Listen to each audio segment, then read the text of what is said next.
किस में ma'am? Alprazolam में। उसमें मैम एथिन लगेगा और एन डबल बॉन्ड एन के दो वो लगेंगे उसमें। उसमें 5 मेंबर ट्रायाजोल रिंग लगेगी बेटा। मैम एक क्वेश्चन था मेरा मैम। ये जो हाँ, नाइट्राज जो पान मैम डाइजपान में तो मैम जो है ये नीचे पे मतलब बेंजीन ग्रुप नहीं लगता, इसमें बेंजीन ग्रुप कैसे लगा रखा है मैम फिफ्थ वाले पे?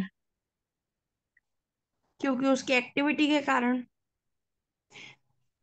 कौन से वाले में बेंजीन ग्रुप का पूछ रहे हो? नाइट्रोजन पान में मैम जो फिफ्थ पोजीशन पे जो बेंजीन लगा रखा है ना नीचे, हम्म। वो किस लिए लगा रखा है मैम? वो उसकी रिंग है, बेसिक रिंग है। बताती हूँ मैं तुम्हें, रुक जाओ। ठीक है मैम। मैम एक क्वेश्चन हो रहा है मैम। हाँ, मैम जो ये जो ड्रग्स वगैरह पूछो। है, इनकी क्या मैकेनिज्म वगैरह भी पूछी जाती है क्या मैम? तुम लोगों से नहीं पूछा, मैकेनिज्म तो आपको उसमें रहता है, किसमें? फार्माकोलॉजी में। मैम फार्माकोलॉजी में। अच्छा, नहीं नहीं, जो ड्रग वगैरह दे रखे जैसे मैम ये नाइट्राजपाम इसकी मैकेनिज्म और जो सिंथेसिस वगैरह भी एलिब्रेट करके पूछा जाता है एग्जाम में, ये पूछता था। नहीं आता है दिलीप वो। नहीं नहीं, आपका सिलेबस सिंथेसिस नहीं देखा आएगी। आपने? मैंने आपको सिलेबस भेजा था क्या? हाँ सर, मुझे कुछ हेलो। आइडिया होगा सिलेबस का। उसमें हाँ, वो स्टोरेज कंडीशन वगैरह, मैं यूजेज आपको क्लास वगैरह, क्लास के यूजेज बाद में वगैरह, आपको हाँ। सिलेबस सिलेबस भेजूंगा व्हाट्सएप पे। तो आप उस हम्म, सिलेबस में हाँ, कि आपको क्या क्या पढ़ना है ड्रग्स के बारे में। और ये ठीक जो है आप सर। कह रहे हो मैकेनिज्म ऑफ एक्शन, ये आपको पढ़ना है कोलॉजी सब्जेक्ट में। और कोलॉजी ओके। आएगा आपको नेक्स्ट ईयर में, ठीक है? Okay sir, okay.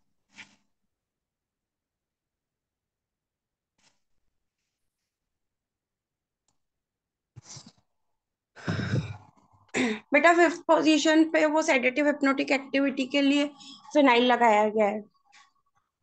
ठीक है। जो भी ग्रुप हम्म, आपने वहां पे ऐड किए हैं वो उसकी सेडेटिव हिप्नोटिक एक्टिविटी के लिए ऐड किए गए हैं। अच्छा, उसको मैम समझ में याद करना आया? ही पड़ेगा, उसको कोई मतलब समझने का कोई अदर हाँ, ऑप्शन नहीं है ना उसका सर कोई और? ट्रिक नहीं है, उसको आपको याद रखना है कि फिफ्थ पोजीशन पे आपकी फिनाइल रिंग लगेगी। सेवेंथ पोजीशन पे आपका अगर कोई ड्रग में नानी हो तो आपको NO2 लगाना नोट है। लगाना। और अगर नानी नहीं है तो आपको क्या लगाना है? क्लोराइड लगाना है। उसके अलावा अगर हेलोजन लग रहा है, उसके अलावा भी अगर हेलोजन लगता है तो आप किस में लगाते हो? जो फिनाइल लगाया है आपने उसकी हाँ, सेकंड पोजीशन पे। उसको सेकंड पोजीशन में लगा देगा। हम्म। ठीक है। बारबीचुरेट की ड्रग बताओ। हम्म। बारबीचुरेट्स की ड्रग बताओ। बारबीचुरेट की ड्रग मैम, हम्म। जो पिरिडिन वगैरह है मैम, या फिर वो बारबीटोन वगैरह, कौन सा है वो? बारबीटोन थी, फिनो हम्म। बारबीटोन थी। हम्म। ये दो थी। फिनाइल लगा दोगे 5 5 diethyl barbituric acid, 5 phenyl 5 ethyl barbituric acid. ये फिनो बारबिटोन का IUPAC नेम है। नहीं नहीं, फिनो बारबीटोन तो मैम एक फिनाइल ग्रुप लगेगा ना, एक फिनाइल लग जाएगी ना उसको तो। ना तो फिनाइल ही बोल रही ना, 5 फिनाइल 5 इथाइल बारबिचुरिक एसिड, वो उसका IUPAC नेम है। अच्छा अच्छा अच्छा। चलो, अब आज का टॉपिक है आपकी मेंटल इलनेस के लिए जितनी भी ड्रग यूज करी जाती है। तो उसमें आपको मैं एंटी साइकोटिक पढ़ा रही हूँ। एंटी साइकोटिक होता क्या है? जैसे जो कि सीजोफ्रेनिया पे साइकोसिस के लिए यूज किया जाता है। ठीक है। साइकेट्रिक इलनेस होता क्या है? बेटा, मेजर साइकेट्रिक और डिसऑर्डर की अगर मैं बात करूं तो दो तरीके के होते हैं, साइकोसिस और neurosis. Two majors mental illness किसी को भी हो रहा है तो वो तो या साइकोसिस हो रहा होगा या उसको न्यूरोसिस हो रहा होगा। साइकोसिस में क्या होता है बेटा? पेशेंट को पता ही नहीं होता कि उसको क्या हुआ है। हम्म, पेशेंट बोलता है मैं ठीक हूँ, पर आपको पता है कि उसको कुछ ना कुछ मेंटल प्रॉब्लम हुई है, सामने वाले को फील हो जाता है, बट पेशेंट को लगता है मैं ठीक हूँ, ये लोग मुझे फालतू में ही दवाई दे रहे हैं। देखा है कई ऐसे पेशेंट होते हैं जो कि आप उनको जब मेंटल डिसऑर्डर के लिए दवाई देते हो तो वो बोलते हैं क्या मैं पागल हूँ, क्या आप मुझे दवाई दे रहे हो? वो दवाई लेने के लिए ही मना कर देते हैं। ठीक है। जहाँ पे, और न्यूरोसिस में क्या होता है, वो सीरियस है बेटा, क्योंकि द पेशेंट दवाई नहीं लेगा साइकोसिस में, बहुत मुश्किल से आपको मना के और वो सब करके आपको दवाई देना पड़ता है। और जो आपके न्यूरोसिस है वहाँ वो लेस सीरियस है, क्यों? क्योंकि वहां पे इंसाइट प्रेजेंट रहता है। इंसाइट प्रेजेंट का मतलब कोई ना कोई रीजंस रहता है, उसको पता रहता है कि मेरे को इस कारण से ये चीज हुई है। अब बेटा साइकोसिस के साइकोसिस में क्या होता है, इंसाइट एब्सेंट होता है, मतलब रीजन पता नहीं होता पेशेंट को और वो अपनी बीमारी के बारे में पता नहीं रहता। यहाँ पे क्या रहता है, इंसाइट प्रेजेंट रहता है। ठीक है। अब यहाँ पे दो तरीके से डिसऑर्डर होते हैं, एक्यूट और क्रोनिक ब्रेन सिंड्रोम। मतलब या तो एक्यूट बीमारी होगी ब्रेन में, या फिर क्रोनिक हो जाएगी, डिलीरियम या डिमेंशिया। ठीक है, डिमेंशिया का मतलब,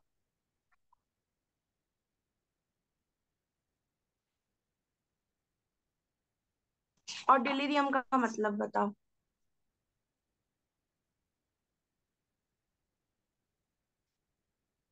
कोई बता सकता है डिलीरियम और डिमेंशिया का मतलब?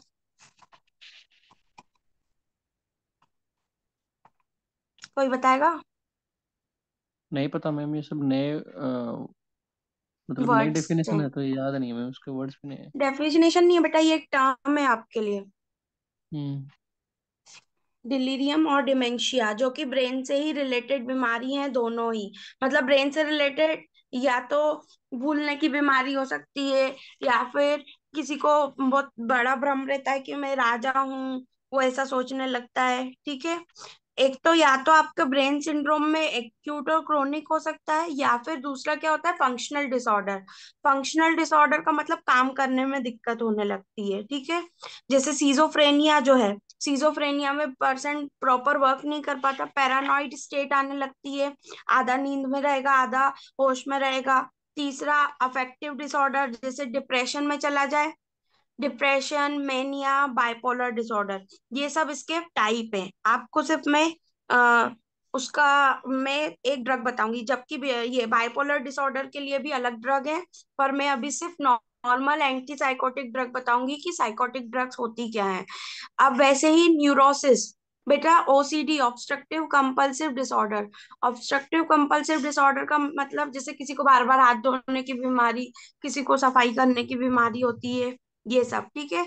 दूसरा फोबिया, डर, पता है ना आपको, फोबिया होगा किसी से तो आपको पता रहता है ना हम्म। कि मुझे फोबिया है। ठीक एग्जाम है। एनजाइटी, फोबियोलाइटिस। घबराहट हो जाना।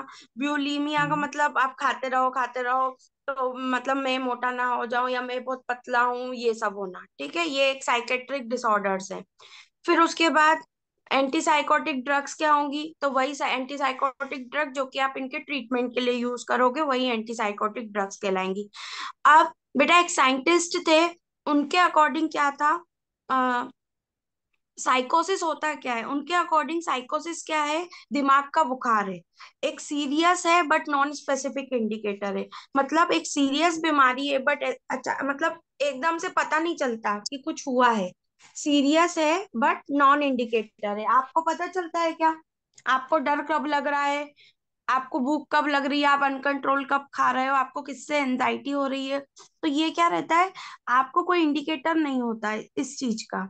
ठीक है। जहाँ पे आपके थॉट्स, बिहेवियर, किसी को पहचानने का परसेप्शन, ये सब धीरे धीरे क्या होता जाता है, खत्म होता जाता है। अब सीजोफ्रेनिया ज्यादा कॉमन है, सबसे कॉमन साइकेट्रिक डिसऑर्डर है सीजियोफ्रेनिया। सीजियोफ्रेनिया जो है एक तरीके का साइकेट्रिक डिसऑर्डर है, 15 से 30 साल के बच्चों में होता है बेटा। मतलब वो अपनी सोसाइटी को फेस नहीं कर पाता है, सोसाइटी को फेस नहीं करेगा, खुद भी कुछ ना कुछ सोचता रहेगा, जरा जरा सी चीजों पे सैड होता जाएगा। दूसरा बेटा, small portion will lead to normal life with aid of medication. क्या बोला गया, जैसे अगर 100% पेशेंट में सीजोफ्रेनिया है, तो उसमें से कुछ पोर्शन ही उसका 20 से 80 पोर्शन ही क्या रहता है, वो नॉर्मल जिंदगी वापस अपनी ठीक कर लेते हैं। किसके द्वारा? दवाइयों के द्वारा। जब वो मेडिकेशन लेंगे तो वो नॉर्मल हो जाते हैं। तीसरा है, बट 10 से 25 टोटल पॉपुलेशन जो सीजोफ्रेनिया, बेटा पागलपन से सफर कर रही है, वो क्या करती है, सुसाइड कर लेती है। मतलब जब उसको बीमारी शुरू हुई होगी उसके आधे साल में ही, बेटा ये जो है ब्रेन की बीमारी है, दिमाग की बीमारी है। अगर किसी को ज्यादा दिक्कत है तो उसको ठीक होने में टाइम लगता है, बट पर्सन जो है या पेशेंट जो है वो हार मान लेता है, तो पहले 6 महीने में ही वो क्या करता है, सुसाइड कमिट कर लेता है। उसको लगता है उसके अपने ही उसके खिलाफ है। ये सब होता है। इस सब इसमें सिम्टम्स कैसे कैसे आ सकते हैं, तो दो तरीके के आते हैं बेटा, पॉजिटिव सिम्टम और नेगेटिव सिम्टम। पॉजिटिव सिम्टम जो है वो नॉर्मल है, जैसे ना कोई दिक्कत नहीं है उनके साथ, जैसे हेल्यूसिनेशन होना, जो हो भी नहीं वो भी दिख रहा है, ठीक है। भ्रम होने लगे, डिल्यूशंस होने लगे कि जैसे ये अब जैसे मैं बोल दूं कि नहीं ये तो मुझे मारने वाला है, तो मुझे भ्रम है। उसके बाद डिसऑर्गेनाइज थॉट प्रोसेस, मतलब डिसऑर्गेनाइज थॉट प्रोसेस क्या होगा, सोचने क्षमते, मतलब आपकी जो सोचने वाली क्षमता होगी बेटा वो नॉर्मल नहीं होगी। जैसे क्या सही है क्या गलत है वो डिसऑर्गेनाइज्ड होगा, ऑर्गेनाइज्ड कोई भी चीज नहीं होगी। जैसे आपको पता है मुझे टाइम टू टाइम ये करना है ये करना है, तो ऐसे जो पेशेंट्स होते हैं उनके थॉट प्रोसेस जो है वो डिसऑर्गेनाइज्ड हो जाती है। अब बेटा दो तरीके के साइकोटिक ड्रग है। एक तो प्रॉपर जो कन्वेंशनल एंटी साइकोटिक ड्रग है, वो आप अगर इन जैसे किसी को हेल्यूसिनेशंस हो रहे हैं, डिल्यूजन हो रहे हैं, आप देख के पेशेंट्स को समझ जाओगे कि किस तरीके का उसको सिजोफ्रेनिया हो रहा है, तो आप क्या करोगे वहां पे उसको एंटी साइकोटिक ड्रग नॉर्मल जो भी अवेलेबल है वो दोगे, तो उससे उसका ट्रीटमेंट हो जाएगा। नेगेटिव सिम्टम्स क्या है बेटा, ज्यादा क्रोनिक है, इसके साथ ज्यादा दिक्कत है। क्यों? क्योंकि यहाँ पे जो है जो भी न्यूरोलेप्टिक्स, बेटा न्यूरोलेप्टिक का मतलब वही एंटी साइकोटिक ड्रग है, तो यहाँ पे जो है वो रिस्पॉन्स ही नहीं करता है। यहाँ पे क्या होगा, इमोशनल विड्रॉल हो जाएगा, कोई फर्क ही नहीं पड़ेगा कोई कुछ भी बोल रहा हो, मेंटल कैपेसिटी धीरे धीरे कम होती जाएगी, वो बोलेगा ही नहीं। कोई मतलब जैसे आपको अभी लगता है मैं बाहर घूम फिर के आऊं, बैठूं, उठूं, बट उसको कोई मतलब नहीं रहेगा। उसको सोशल ड्राइव से कोई मतलब नहीं रहेगा कि आसपास वाले क्या बोलेंगे मुझे, वो अपना ही खुद भी कुछ भी करता रहेगा। उसको कोई मतलब नहीं है कि मेरे बारे में कोई अच्छा बोल रहा है या फिर बुरा बोल रहा है। ये रहे पॉजिटिव और नेगेटिव सिम्टम। बेटा डिल्यूशंस आते हैं इसमें। डिल्यूशंस का मतलब अपने आप में ही सोच लेना। तो यहाँ पे दो तरीके के हो सकता है डिल्यूशन, मतलब पहला है डिल्यूशन ऑफ ग्रैंडियोर, राजशाही, मतलब मैं ही ताकतवर हूँ बाकी सब तो पागल हैं, ये।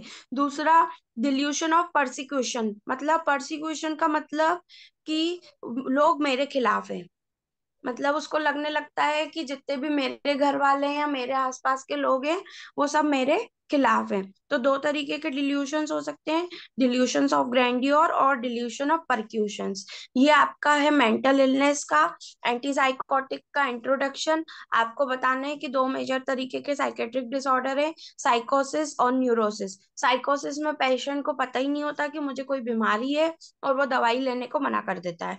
न्यूरोसिस जो है वो लेस सीरियस है और जहाँ पे आपको रीजन पता रहते हैं, जैसे कि आपका ऑब्स्ट्रक्टिव कंपल्सिव डिसऑर्डर हो गया, फोबिया डर हो गया, एंजाइटी हो गया, ब्यूलिमिया, लिख लेना इतने एग्जांपल लिख लेना। वहां पे एक्यूट क्रोनिक हो सकता है डिलीरियम और डिमेंशिया, मतलब भूलने की बीमारी, ठीक है। और यहाँ पे क्या हो सकता है, सीजोफ्रेनिया, पैरानॉइड स्टेट आ सकती है, डिप्रेशन में जा सकता है पेशेंट, मेनिया, बाइपोलर डिसऑर्डर। धीरे धीरे बेटा कोई पेशेंट डिप्रेशन में जा रहा है पता चलता है क्या, जिसे घर वाले भी बोलते हैं नहीं कोई दिक्कत नहीं है, ठीक हो तुम तो ऐसे ही बोल रहे हो, होता है स्टार्टिंग में हम्म। ये चीज। उसके बाद टी स्वेंग ने एक डेफिनेशन दे दी थी छोटी सी, साइकोसिस का मतलब मेंटल इलनेस है। सीजोफ्रेनिया जो है सबसे कॉमन साइकेट्रिक डिसऑर्डर है जो कि देखा गया है 10 15 से 30 साल के एज में होता है। कुछ लोग ठीक हो जाते हैं बट 15 से 25% जो है वो क्या करते हैं, सुसाइड कमिट कर लेते हैं। और फर्स्ट ईयर में ही वो क्या करते हैं, पहले साल में पहले साल के कुछ ही मतलब सालों में वो डेथ मतलब अपना सुसाइड करने लगते हैं। दूसरा सिम्टम्स के बारे में बताया, पॉजिटिव सिम्टम आ सकते हैं, नेगेटिव। पॉजिटिव के साथ इतनी कोई दिक्कत नहीं है बट नेगेटिव के साथ दिक्कत है, उसके अगेंस्ट जो है वो आपकी जो भी एंटीसाइकोटिक ड्रग है वो असर नहीं करती हैं। जैसे कि इमोशनल विड्रॉल हो जाता है, उसको कोई फर्क ही नहीं पड़ता, मेंटल कैपेसिटी धीरे धीरे कम होती जाती है, बातचीत करने की क्षमता कम हो जाएगी और सोशल ड्राइव कम हो जाएगा। डिल्यूशंस में क्या होगा बेटा, फॉल्स बिलीफ होने लगते हैं, जैसे कि डिल्यूशन राजसा ही है, मैं ही सब कुछ हूँ और कोई कुछ भी नहीं है। और परसिक्यूशन में क्या होता है, वो सोचता है कि मुझे कोई मारना चाहता है। ये है आपका पूरा का पूरा इंट्रोडक्शन, ये कर लेना। अब मैं ड्रग्स बता देती हूँ बेटा। इसको जो है उसके अकॉर्डिंग क्लासिफाई किया गया है। किसके अकॉर्डिंग, उसकी साइड चेन के अकॉर्डिंग। पहला क्या है, फिनोथायाजीन। मैं वो आवाज कटने लग गया। आप अब नहीं मैम, वॉइस ब्रेक हो रही है। अभी आ रही है? हाँ मैम, अभी आ रही है। ठीक है। देखो बेटा, आपको इसमें जो है क्लोरप्रोमाजीन हाइड्रोक्लोराइड का स्ट्रक्चर बनाना है, हेलोपेरिडोल, रिस्पेरिडोल, सल्फराइड, ओलेंजापिन, क्यूटियापिन और ल्यूरासिडोन। इन सब का स्ट्रक्चर मतलब मैंने अपने हिसाब से स्ट्रक्चर बताए हैं, क्योंकि जो इजी रहेंगे आपके लिए और आप बना भी सकते हो। आपसे वो पर्टिकुलर नहीं बोलेगा कि फिनोथायाजीन का स्ट्रक्चर बनाओ, आपसे वो बोलेगा right about antipsychotic drugs, draw its structure, uses, storage condition. तो आपको ये सब लिखना है। अब बेटा इसमें ये क्या बोल रहा है, फिनोथायाजीन रिंग का बोल रहा है। हम्म। अब पहले बताओ फिनोथायाजीन रिंग होती क्या है। फिनोथायाजीन रिंग में क्या होगा बेटा, फिनो मीन्स फिनाइल, थाया मीन्स क्या बताया था, नाइट्रोजन।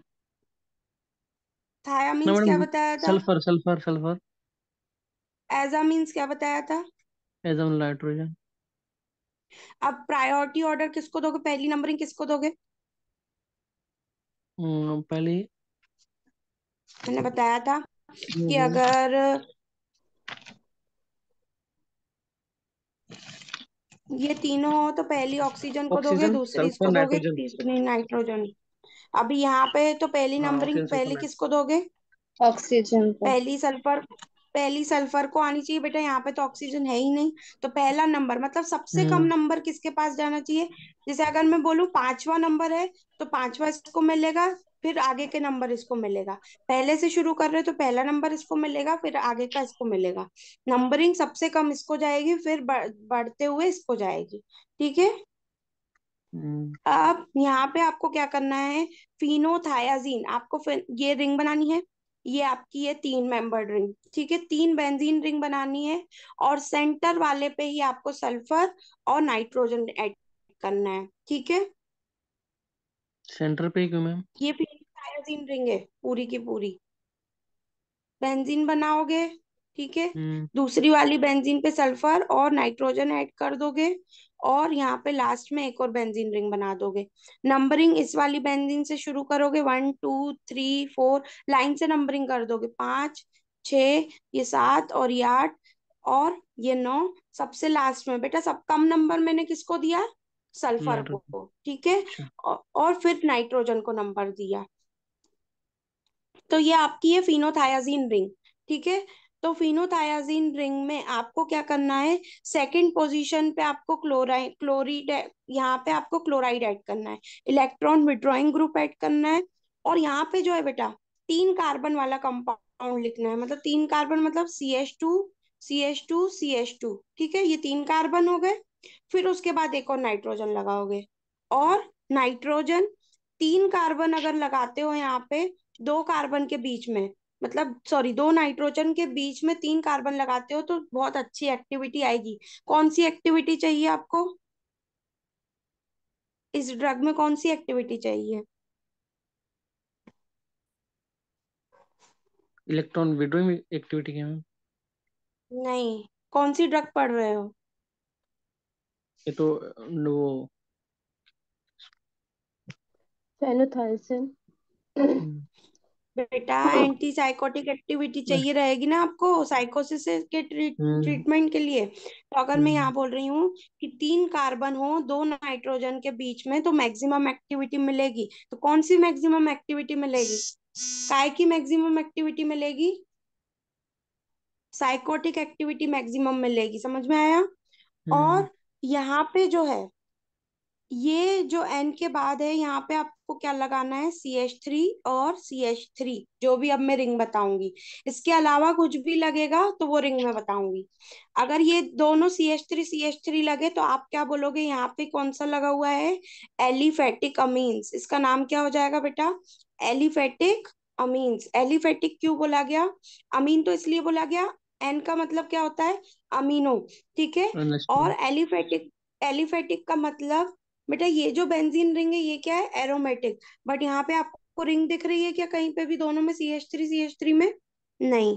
तो ये क्या हो जाते हैं, एलिफेटिक। और जहां पे भी रिंग्स दिख जाए आपको, 3 मेंबर्ड, 5 मेंबर्ड, 4 मेंबर्ड, तो उनको क्या बोला जाता है, एरोमेटिक। समझ में आया, रिंग्स कहीं भी दिखेंगी तो वो क्या होती हैं, एरोमेटिक, ठीक है। इनका कुछ ना कुछ एरोमा होता है, खुशबू होती है। बट एलिफेटिक्स का ऐसा नहीं होता, एलिफेटिक मीन सिंपल चेन होती है। जैसे यहाँ पे आप क्या ऐड कर दोगे, CH3 और CH3, तो इसलिए इन्होंने क्या बोला है, एलिफेटिक अमीन्स। इसी के ही 7 ड्रग्स हैं बेटा, इसका क्लासिफिकेशन है। मैम इसको तो एक बार थोड़ा अब रिवाइज कर दो फिर से। इसको जो इसका है ना ये फिनोथिलिजाइन का स्ट्रक्चर को थोड़ा सा एक बार रिवाइज करो मैम। ठीक है, देखो हम्म, यहाँ पे क्या होता है, आपको फिनोथायाजीन रिंग बनानी है। फिनो का मतलब मैंने बता दिया, फिनाइल बनाओगे है। 3। उसके बाद आपको लगाना है सल्फर, सल्फर को कम नंबर दोगे, फिर नाइट्रोजन लिखना है। फिर नाइट्रोजन के साथ नीचे कितने कार्बन लगाओगे, 3 कार्बन। 3 कार्बन के बाद फिर से एक और क्या लिखोगे, नाइट्रोजन। और फिर यहाँ पे क्या ऐड कर दोगे, CH3 और CH3। तो ये जो है ये क्या, कौन सी रिंग हो गई, फिनोथायाजीन रिंग हो गई। सेकंड पोजीशन पे क्या लग जाएगा, क्लोराइड। ये हो गया आपकी नॉर्मल स्ट्रक्चर। अब बेटा आगे क्या है, आगे बेटा यहाँ पे जो है, यहाँ पे ये वाली रिंग भी लग सकती है, एक पाइपेरिडीन रिंग लगेगी। किसी ड्रग में पाइपेरिडीन रिंग लगेगी इसके बदले, और किसी ड्रग में क्या लग जाएगी, पाइपेराजीन रिंग। जो 3 कार्बन बनाओगे, ये दिख रहे हैं 3 कार्बन, हम्म, 3 कार्बन दिख रहे हैं, CH2 CH2। तो यहाँ पे जो है आप क्या करोगे, ये वाली रिंग ऐड कर दोगे, कौन सी, ये वाली। ये कौन सी रिंग है हो गई अब, ये कौन सी रिंग है, pyridine। पाइपेरिडीन रिंग है, हम्म, ठीक है। वो खुद ही बताएगा किस ड्रग में पाइपेरिडीन साइड चेन है। जब ड्रग का क्लासिफिकेशन पढ़ोगे ना तब पता चल जाएगा। दूसरा क्या है, पाइपेरिजीन रिंग। जब पाइपेरिजीन रिंग ऐड करनी होगी तो आप क्या करोगे, यहाँ पे क्या बनाओगे, पाइपेरिजीन रिंग बना दोगे इस तरीके से। ये आप बना लेना, यहाँ पे मेरे में स्पेस नहीं है इसलिए मेरे से सही से बन नहीं रही, ठीक है। ये वाली रिंग बना दोगे, ये जो मैंने बनाई है। अब मैं आपको थोड़ा सा क्लासिफिकेशन बताती हूँ। पढ़ा अपन ने फिनोथायाजीन रिंग के बारे में, बताया अभी मैंने, फिनोथायाजीन, फिनोथायाजीन रिंग देख ली। फिनोथायाजीन में एलिफेटिक साइड चेन में 2 ही ड्रग हैं, क्लोरप्रोमाजीन और ट्राइफ्लूप्रोमाजीन। क्लोरप्रोमाजीन है तो बेटा मैंने बताया था आपको क्लोरीन ऐड करना है, तो कौन से पोजीशन पे ऐड करना था, 7th पोजीशन पे, सेकंड सेकंड पोजीशन पे। पोजीशन पे। सेकंड, यहाँ पे क्या बोल रहा है, ट्राइफ्लू, ट्राइफ्लू बोल रहा है तो मतलब C, फ्लोरीन का मतलब 3 बोल रहा है तो CF3। तो ये भी किस पोजीशन पे ऐड करोगे, सेकंड थर्ड सेकंड पोजीशन पे। सेकंड पोजीशन पे। तो ये आपकी दोनों स्ट्रक्चर हो जाएगा, उसी में ही आपको हम्म, ये चेंजेस करने हैं। ये दोनों स्ट्रक्चर बन गए, ठीक है, बता रही हूँ, नीचे बनाया है मैंने। उसके बाद बेटा पाइपेरिडीन साइड चेन, पाइपेरिडीन रिंग बताई मैंने अभी, ये वाली हो जाएगी तो, ये पाइपेरिडीन रिंग हो जाएगी तो उसकी 3 ड्रग बनाना है आपको, ट्राइफ्लूपेराजीन और फ्लूफेनाजीन, ठीक है। उसके बाद मैंने आपको ज्यादा ड्रग्स नहीं बताई है, इन दोनों के ही स्ट्रक्चर बताए हैं, एक पाइपेरिडीन के और एक पाइपेराजीन के। पाइपेराजीन में यहाँ पे एक और नाइट्रोजन लग जाएगा, तो ये क्या हो जाएगा, पाइपेराजीन। ये आपको पढ़ना पड़ेगा नहीं तो भूल जाओगे। पाइपेराजीन में कितनी ड्रग्स हैं, 2 ड्रग हैं। इनके स्ट्रक्चर बताती हूँ, नीचे देख लेना। ये आ गए। पहले आपको कौन सी ड्रग पढ़नी है, फिनोथायाजीन डेरिवेटिव। फिनोथायाजीन डेरिवेटिव में बेटा, फिनोथायाजीन डेरिवेटिव में एक ड्रग है प्रोमाजीन। मतलब यहाँ पे उसी स्ट्रक्चर में बेटा ये रिंग बनाई थी अपन ने ऊपर, हम्म यहाँ पे कुछ नहीं किया है, कुछ भी ऐड नहीं किया है, वैसी की वैसी ही रिंग बना दी गई है। तो ये एक ड्रग बन जाती है एंटी साइकोटिक की। कौन सी? प्रोमाजीन। कौन सी ड्रग बन गई? प्रोमाजीन। ठीक है। दूसरी है क्लोरप्रोमाजीन। तो ये इस प्रोमाजीन में ही आप क्या ऐड कर दोगे सेकंड पोजीशन पे? क्लोरीन। तो ये क्या हो जाएगी? क्लोरप्रोमाजीन। अब उसके बाद बेटा ट्राइफ्लूप्रोमाजीन में कुछ नहीं करना है, इस सेकंड पोजीशन पे CF3 ऐड कर देना है। ठीक है। तीन उसी स्ट्रक्चर से सेम। बेटा यहाँ पे देख लो, आप एलिफेटिक अमीन ही चल रहा है, NCH3CH3। ये इधर पे भी NCH3CH3 ही चल रहा है। ठीक है। ये स्ट्रक्चर में फिर से बताती हूँ। मैम, थोड़ा स्लोली स्लोली बताओ, धीरे धीरे। आप थोड़ा स्पीड से बता रहे हो, फिर भूल जाते हैं मैडम। दे, देखो पहले अपन ने कौन सी रिंग पढ़ी? फिनोथायाजीन। ठीक है। फिनोथायाजीन में क्या होता है? एक मिनट यार। फिनोथायाजीन रिंग में क्या है? ये फिनोथायाजीन रिंग है आपकी। ठीक है। दिख रही है रिंग? हम्म फिनोथायाजीन रिंग में कुछ नहीं करोगे, यहाँ पे 3 CH3 ऐड कर दोगे, और यहाँ पे आपका क्या ऐड कर दोगे? CH3। ठीक है। और ये आपका क्या हो जाएगा? फिनोथायाजीन रिंग। ठीक है। फिनोथायाजीन में क्या बोल रहा है? दूसरा स्ट्रक्चर किसका बोल रहा है? क्लोरप्रोमाजीन। क्लोरप्रोमाजीन में क्या कर लोगे? बस सेकंड पोजीशन पे क्या ऐड करना है आपको? Cl। क्लोरीन। ठीक है। अब मैं यहाँ पे हाँ। बोलूँ यहाँ पे ट्राइफ्लूप्रोमाजीन, तो सेकंड पोजीशन पे क्या ऐड करोगे? CF3। Yes Cl। ट्राइफ्लू। क्या ऐड करोगे? CF3। ठीक है। तो ये आपके तीन स्ट्रक्चर हो गए बेटा उसी एक रिंग से। प्रोमाजीन के स्ट्रक्चर में कुछ नहीं करना है, वैसा का वैसा ही स्ट्रक्चर है। दूसरा क्लोरप्रोमाजीन में क्लोरीन ऐड कर लोगे, ट्राइफ्लूप्रोमाजीन में क्या ऐड कर लोगे? CF3। हम्म ये तीन ड्रग हो गई। पाइपेरिजीन रिंग के साथ आपने तीन ड्रग पढ़ ली, प्रोमाजीन, क्लोरप्रोमाजीन, ट्राइफ्लूप्रोमाजीन। ठीक है। ये हम्म कौन सी ड्रग्स हो गई आपकी? एलिफेटिक साइड चेन की। ये रहा क्लासिफिकेशन बेटा, याद कर लेना इसको। ओके। फिनोथायाजीन में एलिफेटिक साइड चेन में यहाँ पे दो ही ड्रग बोल रहा है, बट मैंने आपको प्रोमाजीन इसलिए बताया है क्योंकि प्रोमाजीन से ही दोनों ये ड्रग बन रही हैं। ठीक है। क्लोरप्रोमाजीन, ट्राइफ्लूप्रोमाजीन पढ़ ली ये दोनों ड्रग अभी? पढ़ी ना? क्लोरप्रोमाजीन में सेकंड पोजीशन पे क्लोरीन है, यस मैम। और ट्राइफ्लूप्रोमाजीन में CF3 है। पढ़ ली दोनों ये? हम्म अब नीचे है आपकी अब बेटा मैंने आपको बोला था कि पाइपेरिडीन डेरिवेटिव, पाइपेरिडीन में आपको क्या करना है? ये वाली रिंग ऐड करनी है इस जगह पे।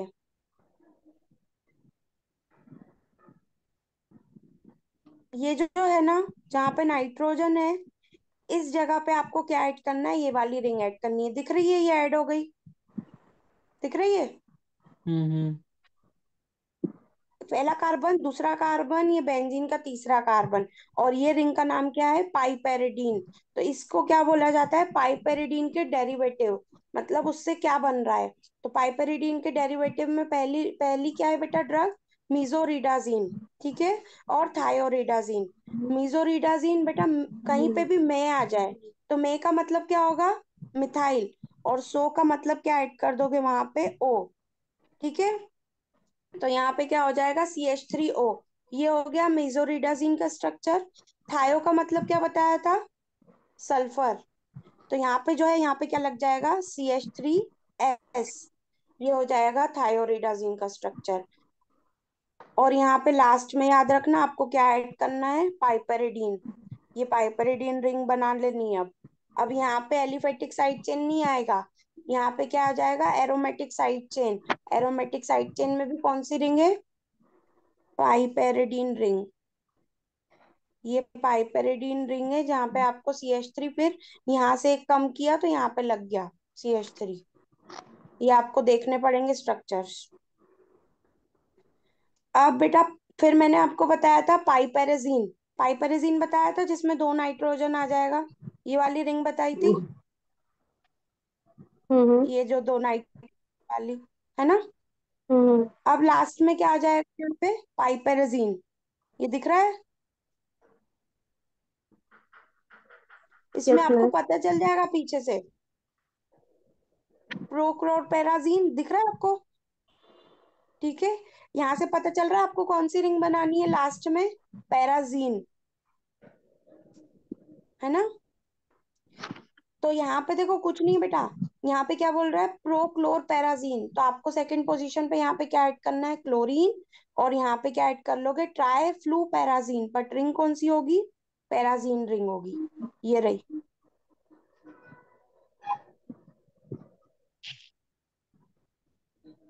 ये स्ट्रक्चर तीनों बनाना है आपको देख के। पहले आपने पढ़े एलिफेटिक साइड चेन के, जहां पे नीचे क्या था, ये एन CH3 हो जाता है। दूसरा आपने कौन सी साइड चेन के पढ़े, कौन सी साइड चेन के पढ़े, पाइपेरिडीन साइड चेन के, जिसमें आपको ये बनानी है, ठीक है, पाइपेरिडीन, ठीक है, यहाँ पे CH3।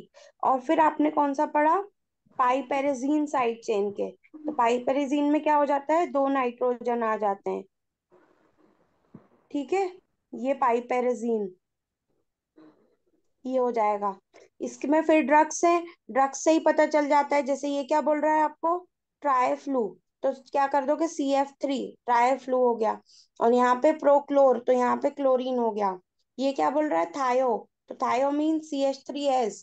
मीजो, मीजो का मतलब मिथाइल, तो यहाँ पे क्या कर दोगे, CH3O, ये हो जाएगा।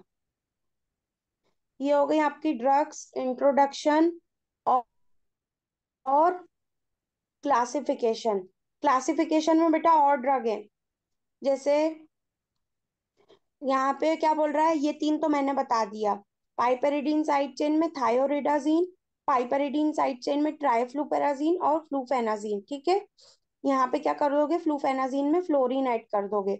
बाकी ये वाली अगर आपको याद हो, एक दो याद कर लेना बेटा। और टिपिकल एंटीसाइकोटिक का मतलब, जहां पे जो ये रिंग पड़ी ना आपने, फिनोथायाजीन रिंग, वो ना हो। ये रटना ही पड़ेगा ड्रग का क्लासिफिकेशन आपको। पूरा नहीं याद हो तो एक आध दो ड्रग कर लेना। जितने मैंने स्ट्रक्चर बताए वो तो सभी कर लेना, ठीक है। उसके बाद नीचे आपका है, मैंने थोड़ा सा लिखा है क्लोरप्रोमाजीन के बारे में। क्लोरप्रोमाजीन बताना मुझे, कौन सी उसका कौन से डेरिवेटिव है, फिनोथायाजीन डेरिवेटिव है कि पाइपेराजीन डेरिवेटिव है कि पाइपेरिडीन डेरिवेटिव है। फर्स्ट वाला कौन सा है मैम मतलब? क्लोरप्रोमाजीन, बेटा प्रोमाजीन रिंग बनाई थी अपन ने, हाँ फर्स्ट वाला, ओके। कंपैरिजन। जहाँ पे सिर्फ क्लोरीन और एलिफेटिक अमीन। बेटा एलिफेटिक क्या था, एलिफेटिक अमीन था, ये एलिफेटिक NH2। है, यहाँ पे कोई भी, ये लास्ट में आपको ऐड करना है।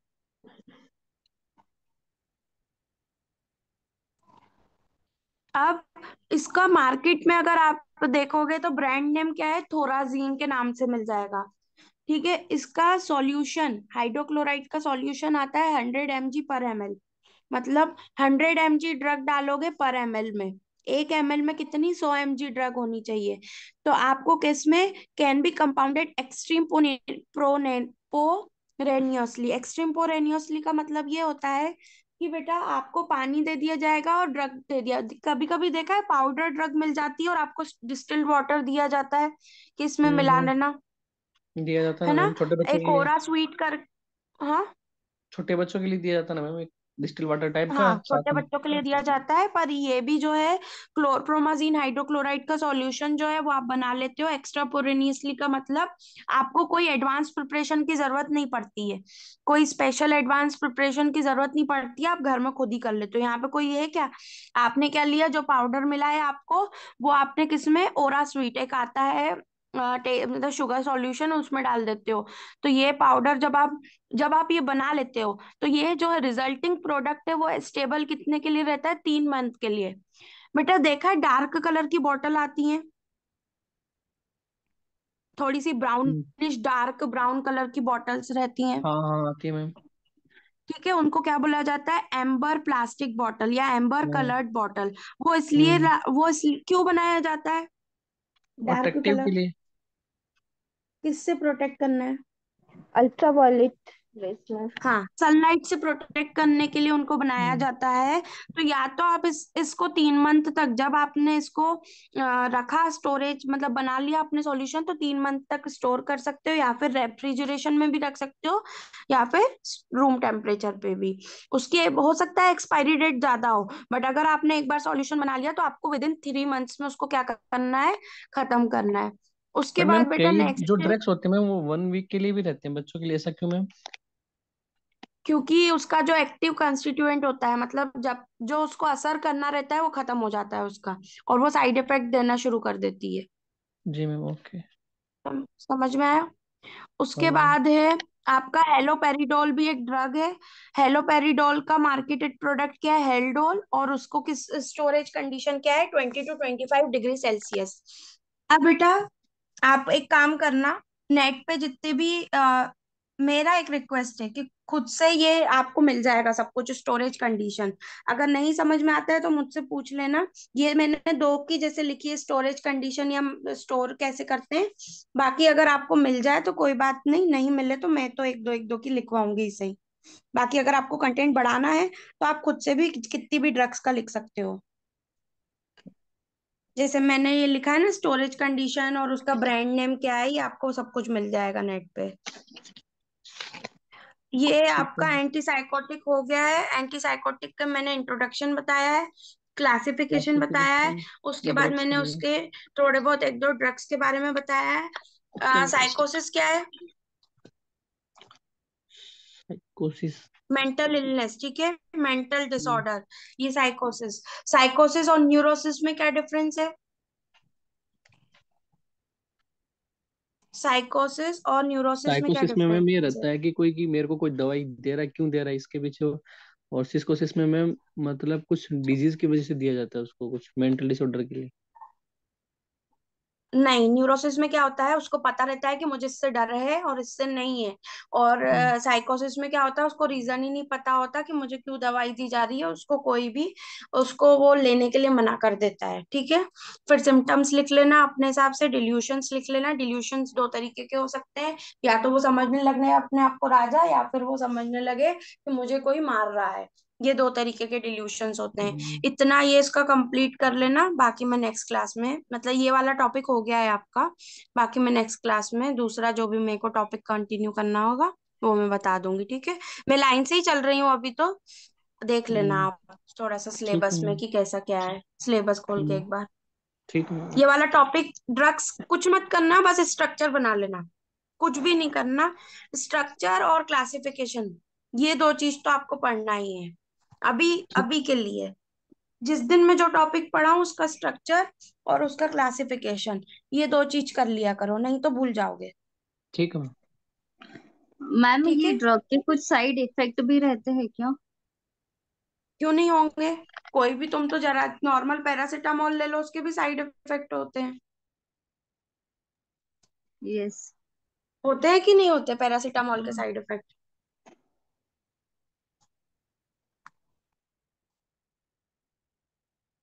जी सुना तो है साइड इफेक्ट पैरासीटामोल के। हेलो। सुना नहीं, होते ही हैं, ठीक है। तो कोई भी ड्रग आप ले रहे हो, कुछ समय के लिए तो आपको इफेक्टिव रहेगी, बट उसके साइड इफेक्ट भी बहुत सारे रहते हैं। किसी के साथ डायरिया होगा, किसी के साथ वॉमिटिंग होगी, किसी के साथ रिएक्शंस हो जाती हैं, किसी किसी को एलर्जिक रिएक्शन हो जाती है, सुना है,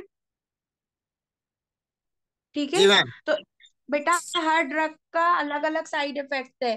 हेलोपेरिडोल के साथ अलग आएगा, क्लोरप्रोमाजीन के साथ अलग आएगा, तो सबके साइड इफेक्ट अलग अलग हैं। समझ में आया? किसका क्वेश्चन था ये?